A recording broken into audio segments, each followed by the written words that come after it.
नमस्कार।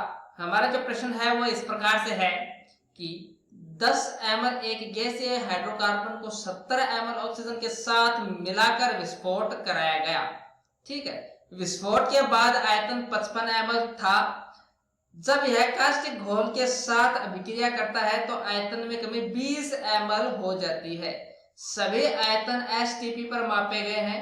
गैस का आणविक सूत्र निकालें। ठीक है, तो हमें इस प्रश्न में यह दिया गया है कि कोई हाइड्रोकार्बन है, कार्बन और हाइड्रोजन से मिलकर बना हुआ क्या है, हाइड्रोकार्बन है, और वो ऑक्सीजन के साथ अभिक्रिया करता है। इस हाइड्रोकार्बन का हमने जो है आयतन लिया वो लिया 10 ml लिया है, और ये ऑक्सीजन के साथ अभिक्रिया करता है और इस ऑक्सीजन का हमने आयतन लिया है 70 ml। लेकिन ये पूरी पूरी 70 ml ऑक्सीजन के साथ अभिक्रिया नहीं करता है। ठीक है, यह हमें देखो प्रश्न में दिया गया है कि ऑक्सीजन अधिक है। ठीक है, तो हमें पता है कोई भी हाइड्रोकार्बन ऑक्सीजन के साथ अभिक्रिया करेगा तो क्या बनाएगा, एक तो CO2 और साथ में H2O बनाएगा। ठीक है, अभी देखो हमें कार्बन और हाइड्रोजन के कितना, यहाँ पे कार्बन है कितना हाइड्रोजन है ये हमें ज्ञात नहीं है, तो हम मान लेते हैं कि X कार्बन है और Y हाइड्रोजन है। अभी देखो हाइड्रोकार्बन की हम अभिक्रिया कराए ऑक्सीजन के साथ तो CO2 बनेगा, तो कितना CO2 बनेगा, जितना हम कार्बन लेंगे उतना ही तो CO2 बनेगा, क्योंकि ऑक्सीजन जो है वो पहले से क्या है, अधिक्य में है। तो यहाँ पे हो जाएगा XCO2। क्या हो जाएगा, XCO2। अभी देखो XCO2 बन गया। अब H2O कितना बनेगा, H2O में हमने देखो हाइड्रोजन जो है, हाइड्रोजन को बैलेंस करें तो यहाँ पे हाइड्रोजन हमने कितना लिया है, यहाँ पे हाइड्रोजन एक सिंगल एटम हमने Y के इक्वल लिया है, और यहाँ पे देखो क्या है, H2 है। ठीक है, हाइड्रोजन के दो एटम है। ठीक है, तो यहाँ पे क्या हो जाएगा, यहाँ पे हो जाएगा Y/2H2। ठीक है, कितना हो जाएगा, यहाँ पे कोएफिशिएंट कितना आ जाएगा, ठीक है, कितना आ जाएगा, Y/2H2, क्योंकि यहाँ पे सिंगल एक अकेला हाइड्रोजन किसके बराबर है, Y के बराबर है, तो H2 किसके बराबर हो जाएगा, Y/2 के बराबर हो जाएगा। ठीक है, क्योंकि यहाँ पे ये 2 से मल्टीप्लाई होगा, बात वही है, सिंपल सी। ठीक है, अभी देखो हमने CO2 को बैलेंस कर लिया और H2O को बैलेंस कर लिया। अभी क्या बचा, ऑक्सीजन बचा। ऑक्सीजन हमें कितना दिया गया, 70 ml दिया गया, लेकिन ये पूरा पूरा अभिक्रिया नहीं करता, क्या दिया गया, अधिक्य में दिया गया, तो इसको भी बैलेंस करते हैं। इसको बैलेंस करते हैं O2 को, तो इसमें देखो CO2 के अंदर कितना O2 है, X ml O2 है, कितना है, X। ठीक है, यहाँ पे देखो यहाँ पर भी O2 है, यहाँ पर भी CO2 है, तो यहाँ पे क्या है, X है, एक तो क्या है, X है, और साथ में यहाँ पे देखो एक ऑक्सीजन है, यहाँ पे कितना है, सिंगल ऑक्सीजन है। तो हम देखो सिंगल ऑक्सीजन को हम कैसे लिख सकते हैं, हम लिख सकते हैं 1/2 O2 के इक्वल लिख सकते हैं।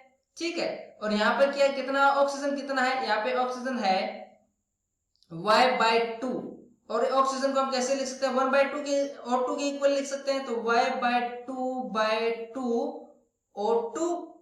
ठीक है, तो यहाँ पे O2 का जो वैल्यू हो जाता है वो कितना हो जाता है, Y/4 हो जाता है। ठीक है, क्या हो जाता है, O2 का वैल्यू क्या हो जाता है, Y/4। तो यहाँ पे आ जाएगा X प्लस Y/4, Y/4 क्या आ जाएगा, Y/4, यहाँ पे आएगा ये, यहाँ पे सही तरीके से लिख देता हूं, X प्लस Y/4 O2।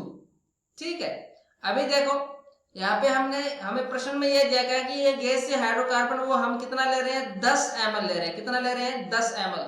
ठीक है, तो हम इस पूरे रिएक्शन को क्या कर देते हैं, एक बार 10 से मल्टीप्लाई कर देते हैं। ठीक है, 10 और यहाँ पर भी 10 और यहाँ पर भी 10। ओके, तो हमें पता चल गया कि 10CxHy plus 10x plus Y/4 O2 मिलकर क्या बना रहा है, 10x CO2 बना रहा है, और 10Y/2 O2 बना, H2O बना रहा है।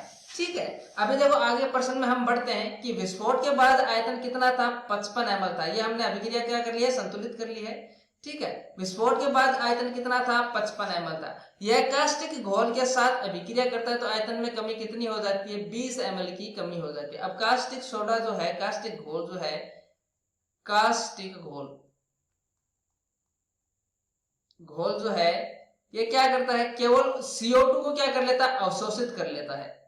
क्या कर लेगा, CO2 को अवशोषित, यानी कि जितना भी आयतन ये अवशोषित करेगा वो किसका होगा, CO2 का होगा। और CO2 कितना है, 10x ml आयतन है। कितना है, 10x ml आयतन है। और ये किसके बराबर है, 10x ml आयतन किसके बराबर है, कितनी कमी हो रही है, 20 ml की कमी हो रही है। तो ये 10x किसके बराबर हो जाएगा, 20 के बराबर हो जाएगा। ठीक है, तो यहाँ पर x का मान कितना आता है, यहाँ से x का मान आ जाता है 20/10। तो यहाँ पे आ जाता है x का मान 2। हमें अब पता चल गया कि x का मान कितना हो गया, 2 हो गया। अभी देखो, अभी हमें y का मान और निकालना है। हमें यह दिया गया है कि 10x + y/4 O2 अभिक्रिया करता है। अभी प्रश्न में हमें यह भी दिया गया है कि साथ में कि 70 ml क्या है, ऑक्सीजन है। लेकिन ये 70 का 70 ml क्या नहीं करता है, अभिक्रिया नहीं करता है। ये अधिक है, 70 ml अधिक में दिया गया है। ठीक है, तो इसके साथ अभिक्रिया कितना ml ऑक्सीजन कर रहा है, तो हमें कुल ऑक्सीजन कितना दिया गया है, हमें कुल ऑक्सीजन दिया गया है, कुल ऑक्सीजन वो हमें दिया गया है 70 ml का दिया गया है। और अभिक्रिया कितना कर लेता है वो हमें ज्ञात करना है, कितना अभिक्रिया करता है, कितना O2 अभिक्रिया करता है, अभिक्रिया करता है। ठीक है, ये हमें ज्ञात करना है। ठीक है, कैसे ज्ञात करेंगे, कितना O2 बचा है, कितना O2 बचा है। अभी देखो कितना O2 बचा है, हमें देखो आयतन विस्फोट के बाद आयतन कितना था, 55 ml था। कितना था, 55 ml था। ठीक है, 55 ml था। उसमें से देखो CO2 का जितना भी वॉल्यूम था, जितना भी आयतन था, वो हमने घटा दिया। कैसे, कास्टिक सोडे के साथ, हमने कास्टिक घोल के साथ हमने अभिक्रिया करा दी। तो क्या हुआ, जितना भी आयतन था CO2 का, उसने कास्टिक सोडे ने क्या कर लिया, एब्जॉर्ब कर लिया, अवशोषित कर लिया। ठीक है, क्या कर लिया, एब्जॉर्ब कर लिया, अवशोषित कर लिया। तो कितना था, CO2 का आयतन कितना था, तो CO2 का आयतन घटा देंगे तो कितना बचेगा यहाँ पे, 35 ml। ठीक है, यानी बचा हुआ O2 कितना है, 35 ml है। तो कितना अभिक्रिया करता है, कितना अभिक्रिया करता है, जितना है उसमें से बचा हुआ घटा देते हैं। 70 ml है, उसमें से बचा हुआ घटा दो, कितना है, 35 ml बचा हुआ है। तो कितना आ जाएगा, 35 ml रिएक्शन करता है। ठीक है, तो कितना O2 अभिक्रिया करता है, तो हमें पता चलेगा कितना, 35 ml O2 अभिक्रिया करता है। यानी कि हम कह सकते हैं कि 10x + y/4 का मान कितना है, 35 ml है। क्या है, 10x + y/4 का वैल्यू कितना आ गया, 35 ml आ गया। अब देखो हमने 10 क्यों लिया, क्योंकि हमने देखो शुरुआत में जो है अभिक्रिया को क्या किया था, संतुलित किया था ना। तो संतुलित अभिक्रिया लेना पड़ेगा हमें। ठीक है, संतुलित अभिक्रिया से लेना पड़ेगा ना। तो अब देखो यहाँ पे देखो x का मान हम रख दें, कितना, 2 रख दें, तो क्या होगा। ठीक है, x का मान हम रख दें तो 10 × 2 + y/4 = 35। ठीक है, अब यहाँ पे हम क्या करते हैं, 10 को इस साइड लेके आ जाएंगे तो क्या हो जाएगा, 2 +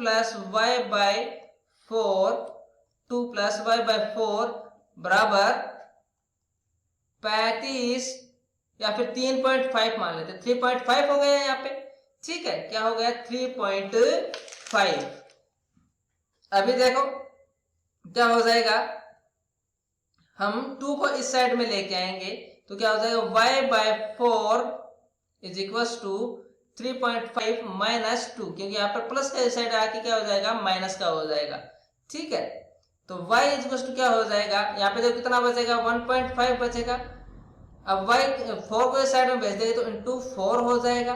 तो कितना आ जाएगा, यहाँ से आ जाएगा पूरा y का वैल्यू 6 आ जाएगा। ठीक है, हमारे पास कंपाउंड क्या था, CxHy था। तो x का वैल्यू कितना आ गया, 2 आ गया।